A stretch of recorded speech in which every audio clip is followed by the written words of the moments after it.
ये फ्रेंड्स अस्सलाम वालेकुम। रेसिपी के इस किचन में एक ऐसी सहूलत लेके आई हूँ, यानी नाश्ते के लिए आपको घंटों जो है किचन में गुजारना नहीं पड़ेगा। इतनी गर्मी पड़ रही है गाइस, और किचन में जाना मुश्किल हो गया है। तो बिस्मिल्लाहिर्रहमानिर्रहीम, अस्सलाम वालेकुम। इस रेसिपी के लिए सबसे पहले एक बॉल लीजिएगा।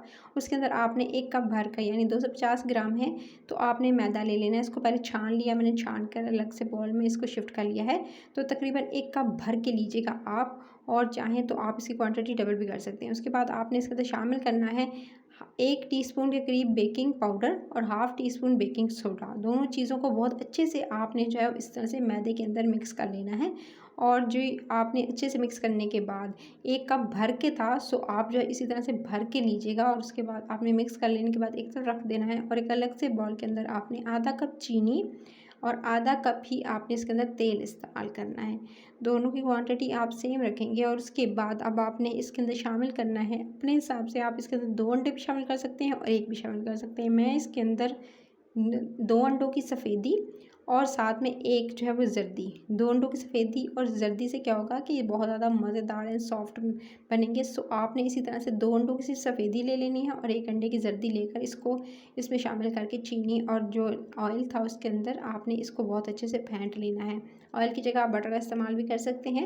उसके बाद जी आपने इसको बहुत अच्छे से इसको बीट करना है जब तक कि चीनी अच्छे से घुल नहीं जाती। उसके बाद आपने इसके अंदर 1 चुटकी नमक का इस्तेमाल करना है, और नमक को भी इसी तरह से अगेन आप जो है वो अच्छे से फेंट लेंगे। आप बीटर से भी ये काम कर सकते हैं और हैंड विस्कर का भी इस्तेमाल कर सकते हैं। तो अच्छे से मैंने इसको फेंट लिया था। अब आपने इसके अंदर शामिल करना चाहिए, मेरे पास आधा कप दूध है। अगर मैं अभी इसके अंदर दूध शामिल कर दूं और बाद में बैटर जो है उसमें फिर ऐड करूं, तो ये हो सकता है कि जो बैटर है उसमें इतनी ज़्यादा ज़रूरत ना पड़े दूध की, और ज़्यादा आपका जो बैटर है वो एकदम पतला हो जाए। तो बेहतर ये है कि पहले अंडे वाला सारा मिक्सचर आप डालें बैटर के अंदर, यानी जो ड्राई इंग्रेडिएंट्स थे वो इस बैटर को आप डालें। ड्राई इंग्रेडिएंट्स जो आपने मैदा और साथ में बेकिंग पाउडर और बेकिंग सोडा जो अच्छे से मिक्स करके रखा था उसके अंदर डालिएगा, और स्पैचुला से पहले इसको मिक्स कर लें। पहले अच्छे से मिक्स कर लें, दूध शामिल मत कीजिएगा। सिंपल आपने पहले अच्छे से इसको मिक्स करना है ताकि आपको अंदाज़ा हो जाए कि इसके अंदर दूध कितना शामिल होगा। मैं आपको बताती हूँ कि पहले तो मैंने इसको पहले अच्छे स्पैचुला से मिक्स किया। उसके बाद जब इसके अंदर तकरीबन 3 टेबलस्पून, 3 खाने की जो नॉर्मल चम्मच जिसे खाना खाती हैं वो 3 टेबलस्पून भरकर मैंने इसके अंदर दूध शामिल किया है। बस 3 टेबलस्पून से ज़्यादा इस्तेमाल नहीं करना है। और उसके बाद अब आपने इसको अच्छे से मिक्स करना स्टार्ट करना है।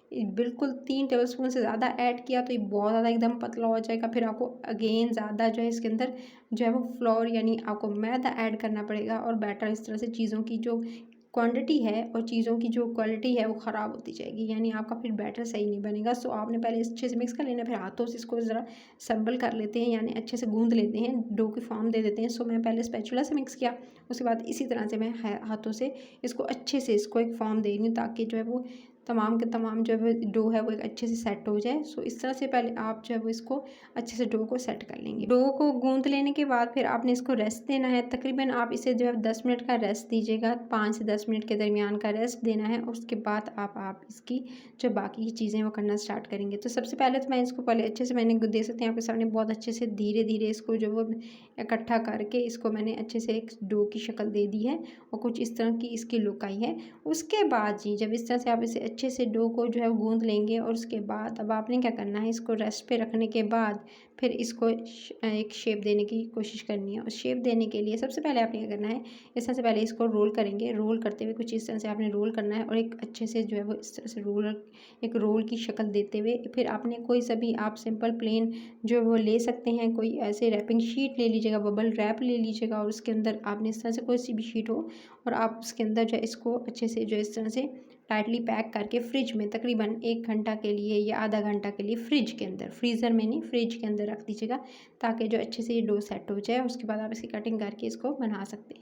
सो जी सर, मैंने इसको फ्रिज के अंदर अच्छे से सेट करने से पहले मैंने सोचा क्यों ना इसके बाद थोड़ा सा कोको पाउडर डाल के थोड़ा सा चॉकलेटी फ्लेवर दिया जाए। सो इसके ऊपर मैंने थोड़ा सा 1 टीस्पून के करीब थोड़ी सी जो है चॉकलेट जो है वो चॉकलेट पाउडर जो होता है कोको पाउडर, वो इसके ऊपर डाल दिया था। और उसके बाद आपके सामने इसको अच्छे से रैप करके अगेन दोबारा जब इस तरह से इसको मैं अब फ्रिज में रखने जा रही हूँ।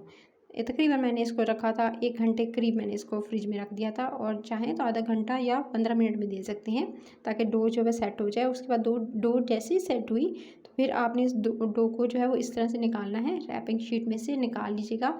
और निकाल लेने के बाद ये दे सकते हैं, और चॉकलेट पाउडर चाहें तो आप इसको घोल के 2 जो है वो हिस्सों में डिवाइड कर सकते हैं इस डो को, लेकिन मैंने वो रेसिपी जो है पहले अपलोड की हुई थी, सो सोचा कि आज थोड़ा सा ट्विस्ट दिया जाए रेसिपी को। सो मैंने आज इसके अंदर अलग से डो नहीं बनाई है चॉकलेट यानी जो कोको पाउडर की ऐड करके अलग से डो नहीं, एक ही डो से जो है वो ये मज़ेदार सा नाश्ता बना रही हूँ।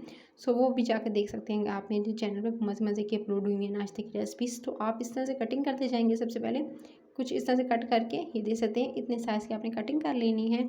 और कटिंग कर लेने के बाद फिर आपने इस तरह से चीनी लेनी है, ग्रैनुलेटेड ले लें, बिल्कुल बारीक ले लें, पिसी भी नहीं लीजिएगा, थोड़ी सी बारीक होनी चाहिए। उसके बाद आपने इस तरह से इसको कोट करना है, चीनी को अच्छे से कोट करेंगे, बस ऊपर वाले हिस्से को रहने दीजिएगा, साइडों से और साइड उसके अलावा जो है आगे पीछे अच्छे से जो है चीनी को लगा लेना है आपने। इस तरह से चीनी से अच्छे से कोट कर लेने के बाद ये दे सकते हैं आपके सामने इस तरह से कोटिंग करती गई थी, और शुगर से अच्छे से आपने कोटिंग करके उसको एक तरफ करती गई। तो ये शुगर जो मज़ेदार कुकीज़ जो हो जाएंगे रेडी। इस तरह से आप नाश्ता ही तैयार करते जाएंगे। आप सेम रेसिपी को आप जो है वो चाहें तो व्हीट फ्लोर से बना सकते हैं। उसके बाद इस तरह से मैंने जो है अच्छे से शुगर से कोटिंग करने के बाद फिर आपने एक लेना है तवा। इसको आप तवे में बना सकते हैं, पैन में बना सकते हैं, इवन कि आप इसे ओवन में बना सकते हैं। सो सबसे पहले एक तवा लेना है, उस पर एक स्टैंड रखना है, उस पर प्लेट रखनी है। प्लेट पहले से जो है या तो ग्रीस कर लीजिएगा सिंपल ऑयल से, या बटर पेपर लगाकर उसको ग्रीस करके उसके बाद आपने इस तरह से इसको रखते जाना है इसके ऊपर, और थोड़ा सा इंच का फासला दीजिएगा ताकि जब राइस हो तो फिर आपस में चिपके नहीं। सो इस तरह से आपने इसको अच्छे से कवर करके फिर ऊपर से कोई ऐसा दीजिएगा, कोई ऐसा पतीला या पैन दीजिएगा जो जिसको आसानी से आप जो है वो इसमें से हवा ना बाहर निकले, और आप जो है वैसे इसको भारी चीज़ रख दीजिएगा। उसके बाद ये दे सकते हैं, तकरीबन मैंने इसको दिए थे ज़्यादा से ज़्यादा 21 से 22 मिनट, और 21 से 22 मिनट के दरमियान ये जो हो चुके हैं मज़ेदार से, ये आपके सामने ये रेडी।